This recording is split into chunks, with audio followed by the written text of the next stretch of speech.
What we'd like to do is talk you through. Well, actually, Asim represented us when he went to Doha, and he pitched the idea to well, the panelists, and we came back with one of the awards. And well, let's get on with the presentation actually, and then we'll get through this. Taken. So I think we're going to start with a scenario which is very, very, we imagine, common for a lot of people. Now, again, it's a little bit of a it's a phone call, so I'm going to ask you to put up with it because it may seem boring, but it's something that you have to deal with every single day, or it's a very frequent situation.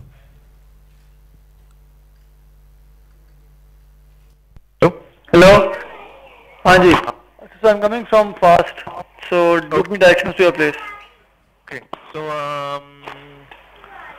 okay, from Fast. All right. So what you want to do is from Fast, you're going to drive on Milad Street towards the Fast main boulevard, the one that's across that's splitting Model Town. ठीक है ना? ठीक है. So you come towards there. Basically on the main boulevard, you're going on the Fast Town Boulevard. You make a left. You drive towards जहाँ where the university is. There's an intersection. ठीक है. So on from that intersection, you're going to take a right. ठीक है. Towards the right. Now then the Punjab University grounds should be on your left side, and Garden Town is on your right. So you keep driving all the way until you hit Barkat Chowk. ठीक है?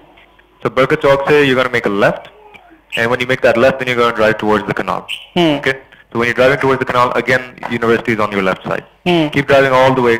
You're going to pass the canal. I want you to skip the canal, keep coming all the way until you're going to keep following the university on your left. ठीक है ना? Then when you're in Iqbal Town, you're on the main boulevard of Iqbal Town. ठीक है? So you keep coming.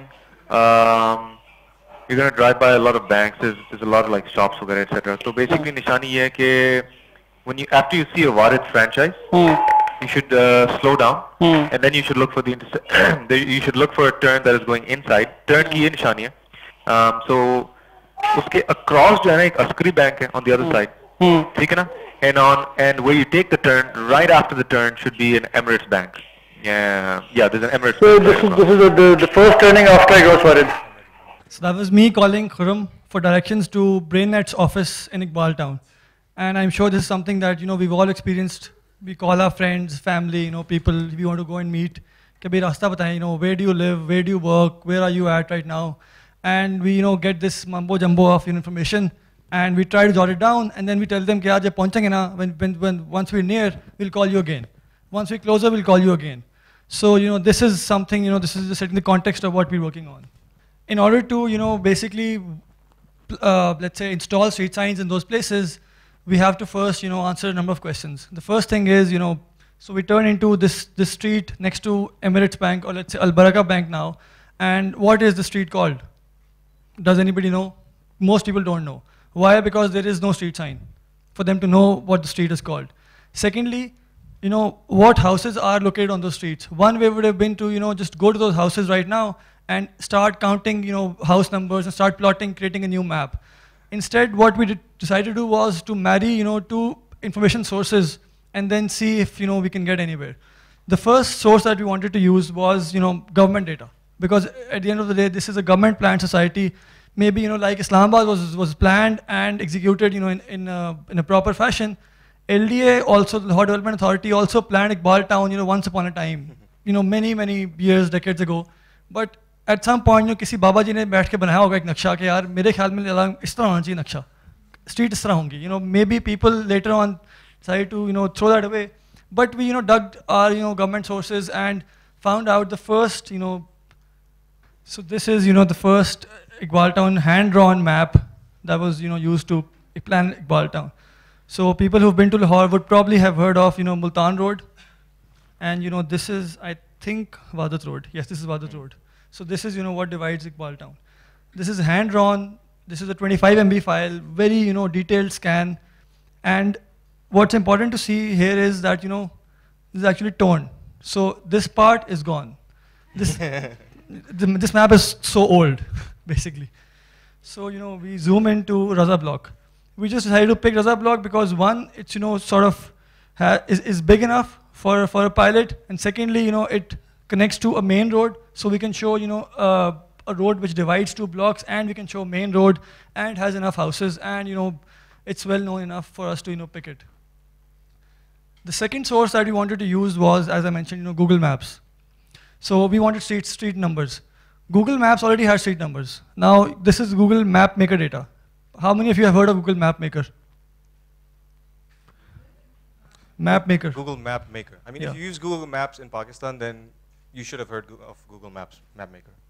So Or if you haven't heard of it, basically all the data that you see on Google Maps came from MapMaker that was put there by people, common people like us. One of them is Umar Sheikh, the third leg in our, team. And he is one of the most prolific mappers in the world. One of the Google MapMaker advocates, recognized by Google, has taught many people about Google MapMaker and so on. So basically, the first source of information we tapped was, street numbers from Google Maps. Then what we did was we, married the two sources. So house numbers from the LDM app, street numbers from here, and then we created street signs. This is what the street sign could possibly look like. I'll tell you guys a little bit about किस तरह start हुआ and what happened. This is me back in 2010. I had just graduated from high school. I failed to get into any of the good colleges, and I got infected with dengue and typhoid at the same time. So this is possibly one of the worst times of my life. I was homebound. I couldn't go out. I couldn't meet my friends. They were all in college. They were all, living the dream and having fun. So what I started doing was right after I got a little better, I couldn't go out. So I logged onto Facebook every day, and I really look at what they were doing, how they were changing, how they were interacting with everyone around them. And that kind of became an obsession to actually see how people react on Facebook, not just how they react, what their problems are, what they're posting most frequently about, what they really want to do and talk about, and Pakistan and all of that. So basically in December 2010, I started this little initiative called Law Studios. I had a very, my brother gave me his old DSLR, and I was like, everybody's doing photography these days, might as well do it myself. So I opened a photo blog on Facebook. It started with, every other lote ki tasveer khinch li, plants ki khinch li, regular stuff. Then I decided to do something interesting with it. I started a project called 500 Days of LOLs. I know the name is very interesting. It just there's no story behind it. Just randomly came to me. But I started a project, 500 Days of LOLs. It was basically doing a picture a day every day, and for 500 days I was gonna upload like a picture a day. Now the interesting thing was that I wasn't just going around taking pictures of everything and just putting them all up. I wanted to capture something different every day. So obviously I had to keep in mind that people they'll get bored. Their reactions would fall down, and Facebook and its interactions really helped. So yeah, so the biggest problem a couple of months after I had started was, should I be creative or should I be socially responsible? Should I be working for a cause or should I be creative? I really wanted to be creative, but I had that thing inside of me as well, might as well do something good for the society.